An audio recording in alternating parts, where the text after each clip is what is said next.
പ്രശസ്ത നിയമജ്ഞനും മുൻ മന്ത്രിയും പ്രമുഖ സോഷ്യലിസ്റ്റുമായ കെ ചന്ദ്രശേഖരൻ്റെ പേരിൽ കാഞ്ഞങ്ങാട് കേന്ദ്രമായി രൂപീകൃതമായിട്ടുള്ള കെ ചന്ദ്രശേഖര സ്മാരക ട്രസ്റ്റിൻ്റെ 6ാമത് പുരസ്കാര സമർപ്പണം 22-ാം തീയതി 11 മണിക്ക് ബദിയെടുക്ക അദ്ദേഹത്തിൻ്റെ സായിറാം ഭട്ടിൻ്റെ വീട്ടിൻ്റെ പരിസരത്തുള്ള ഗ്രൗണ്ടിൽ വെച്ച് കൊടുക്കാൻ വേണ്ടി നിശ്ചയിച്ചിട്ടുണ്ട്.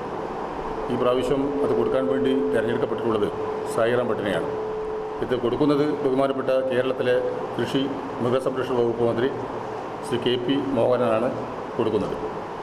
ചന്ദ്രശേഖരൻ അനുസ്മരണ പ്രഭാഷണം പി കോര മാസ്റ്ററും സായിറാം ഭട്ടിനെ പരിചയപ്പെടുന്നത് പി കെ കുമാരൻ നായരുമാണ്.